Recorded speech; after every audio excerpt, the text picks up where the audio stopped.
Hey the internet, this is Lock. This video is about an adventure in bafflement and misunderstanding. It felt like the closest thing to going back and trying to fathom an MMO for the first time all over again. It was fun, but totally bewildering. So as far as first impressions go, it's gonna be an odd one.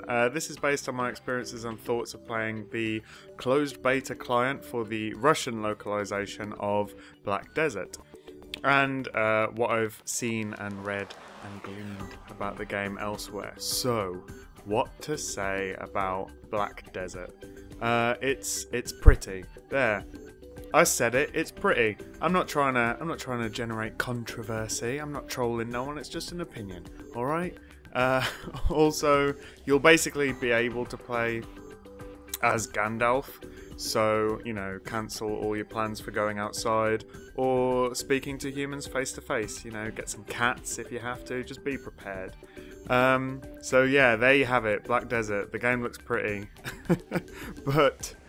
The game looks pretty, but you know what's really beautiful about the game, at least in my eyes, is it's the same thing that makes truly great sports cars beautiful. If you're into that sort of thing, you know what's on the outside will turn heads, but what's under the hood is magic. That's what really makes it a magical thing. The technology supporting the game really feels miraculous. The amount of NPCs and characters that are supported on the screen at one time is amazing. It's far and away above your standard, even AAA MMO.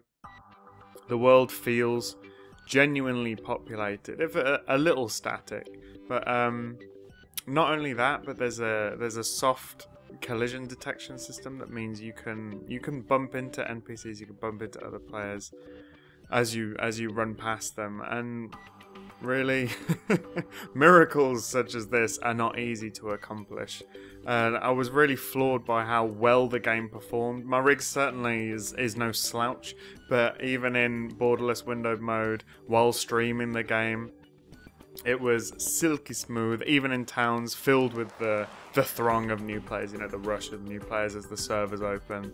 And donkeys, there were donkeys everywhere. Although this actually wasn't the first time I'd tried Black Desert. The first time I tried was at the launch of the Japanese open beta client. You know, through complicated rituals of technomancy and fluking a Japanese capture, I got to have a run around. I like what I saw, but the performance wasn't where it would need to be for me to have a really positive experience. So I thought I'd leave it to one side. Even with the English language translation, you know, I wanted to save it for a time I could really get the most out of it. Also, it's a really good thing I did have a run around with the English translation though. If I hadn't had that experience, I would have been utterly and completely lost. I mean, I was still lost. Don't get me wrong. I was still lost, but it was in a fun, sort of manageable way, where you feel like you're discovering and exploring rather than, I don't know, bumbling around in a sandstorm trying to find your way.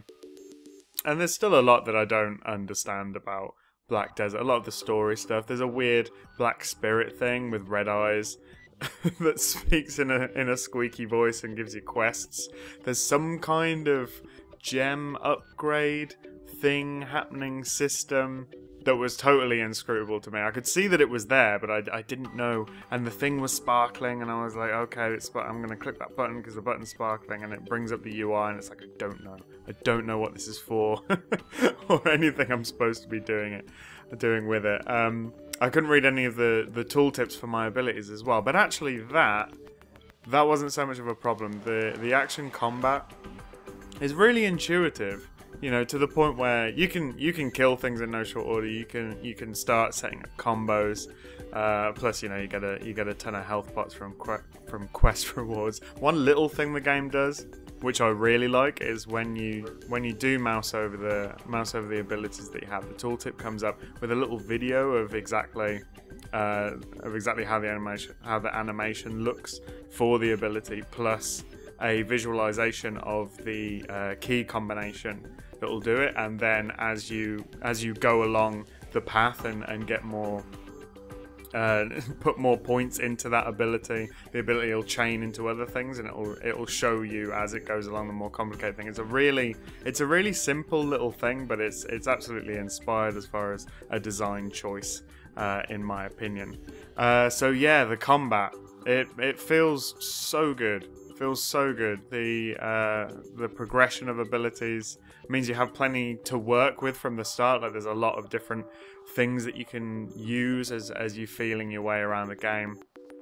But you quite quickly start building towards grander combos that include a lot of movement. Movement's really built in and necessary to the combat, and a lot of your abilities, at least with the classes I tried, they do move your character around, and you get like extra damage from hitting from behind. So those CC combos, and blocking, active dodging, it all means positioning are important, and you can be good at combat in this game. It's not a question of just memorizing a rotation, macroing things. It's, you can watch the game and you can be good at it, which I like. I think that's good. I think that's a positive thing. And it feels good on the PC as well, with different key combinations. Like it doesn't feel awkward or clunky using a keyboard and mouse to fire them off, and it looks like it would transfer to a controller fairly well. There's not a massive amount of different keys that you need, so we'll have to see what the deal is with consoles in the future. If they can get this game onto consoles, it would be an extraordinary feat, and since it's free to play as well, it could really change how people see MMOs on console. But that's another topic for another time. I think we should expect many tedious comments about the HUD elements that lead you to objectives. The world is so wonderfully designed, and then you have this blue line that leads you to whatever objective you have selected, if you want it to be there. We can also expect flame wars about fast travel, all of these conversations that we have to jump through the hoops and have about every single MMO that we hear about. So the blue line thing, the HUD thing, it's a brute force solution to the problem, but really it's there to allow for a lack of fast travel. It's the eternal problem, of games that want you to feel like you can explore, they want you to feel like you can move around the world, but at the same time, the game needs you to follow a path, at least a little bit, and a player's proper, in bunny ears, inverted comma things, a proper destination needs to be very clear at all times. It's very basic design things, but lest a player wander too far in the wrong direction. A player might realize they're on the other side of a map 30 minutes from their objective, and in hostile territory they're getting killed by things really quick because they're in a area that they're massively under leveled for.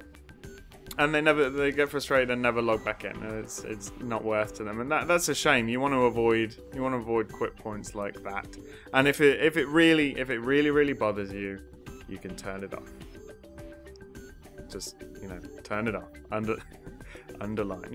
Everything's a trade-off until we get in the holodeck, and even then you have to bring your own costumes. I don't know what that's about. But in a similar vein, the game has an issue that I also found with Arcade. Continuing this thought, we're doing that. There's so much about just existing in the world that is so spectacular, so bold with a lot of decisions, the intersecting systems and mechanics, the delicate complexity that's so hard to construct.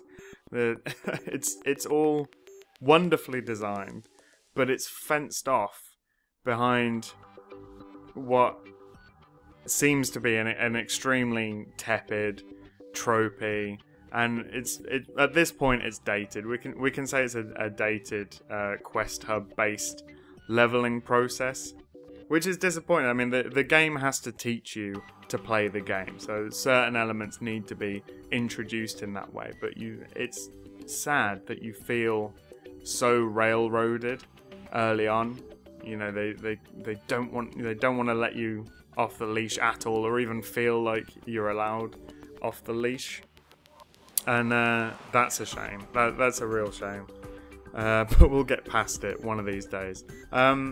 Sadly, it was actually only that that leveling process that I got to experience. I think that's why I feel so sad about it. You know, everything else I gleaned from the game. I did from behind a shop window, like some sort of Dickensian urchin. Yeah, a Dickensian urchin with a gaming PC and a 100 megabyte download speed. There's so much of this game. There's so much of this game that I didn't get to see, which, you know, is standard for first impression times. You know, first time in the closed beta with games of this type. But it just felt like there was this vast gulf beyond the tiny playground that I was allowed to run around in. And really the language barriers, the time barriers, meant I'm sure there's a ton of stuff that I missed that I'm not even aware of that's in the game. You know, even in the slice available in the current beta client. You know, the farming, fishing, crafting, creating and maintaining an upgradable trade network as part of player housing system, guild-based PvP warfare, which is always hilarious and fun. Mount taming, that's interesting. I think someone mentioned to me that there was a husbandry system available in there as well. There's sailing, you can build boats. Sailing is amazing in Arcade. That's one of my favourite parts of that game. You know, there's tons to do in terms of world building, but actually one early criticism of the game, talking about tons to do, one early criticism of the game was it lacked the traditional instance-based dungeon/raiding PvE end game. Whether or not you'll mind about this it's a matter of personal taste. I believe the game would be better off without the typical instance setup in the long run, because of the kind of game that it is. Not because, you know, I enjoy a dungeon run. I've had a lot of fun. I've had a lot of fun in raids, but because of the type of game this is, I feel that they'd probably be better off focusing their attention elsewhere. But apparently it is something that they're intending to add down the line. Beta is beta, and so far the response from the developers over issues risen by players has been impressive. Really impressive. They've been very quick to respond. They're always looking for feedback. That's extremely encouraging. Hopefully they don't take every little thing on board, because who knows where we'd end up if if that happened. But yeah, ultimately, hopefully, if and when these dungeons are added, the instances are added, hopefully they operate as a coherent part of the world in the way that all the other systems do, or at least serve players who want challenging group content if it is going to be separated, segregated from the rest of the world. And, you know, most dungeons in most games don't really do either of those things, but I've got my fingers crossed, as always, the eternal optimist. The game will be free to play, and I have no doubt that a ton of people will try it. And honestly, after all the issues that I've highlighted in this video, I think a big chunk of them will put it down before they even get close to the features that make the game really shine. You know, pretty wears off quick when there's little to back it up, or when there are too many hurdles that you've got to jump to really get to where you want to be. And yes, free to play means cash shop, and cash shop means people will say this game is pay to win, and I'm already looking forward to not reading the Reddit threads about that. I've seen some of the items available in the cash shop. The outfits you can buy look absolutely amazing. All the vanity stuff looks really cool. The pets, there's a little like Pomeranian dog, which is like the cutest thing in the entire world. I can't wait to be Gandalf in some styling robes with my sassy little canine companion, yapping away at all the mobs that I'm blowing up like a G. So while the game while the game is a triumph in many, many ways. It's massively impressive in many ways. The reasons people turn off MMOs are still there. They're still there. They still exist in abundance. So while I would expect an enormous spike of interest in whatever region the game is localized for, I do wonder if the game will hold on to a decent portion of the player base after a few months. Not that how many people play a game is the only metric for a game's success. I just think it would be a shame, as Black Desert, it is a rare gem, and it really raises the bar in the areas that the game shines. And a lot of those areas aren't immediately apparent. And I think that would be my main criticism of the game.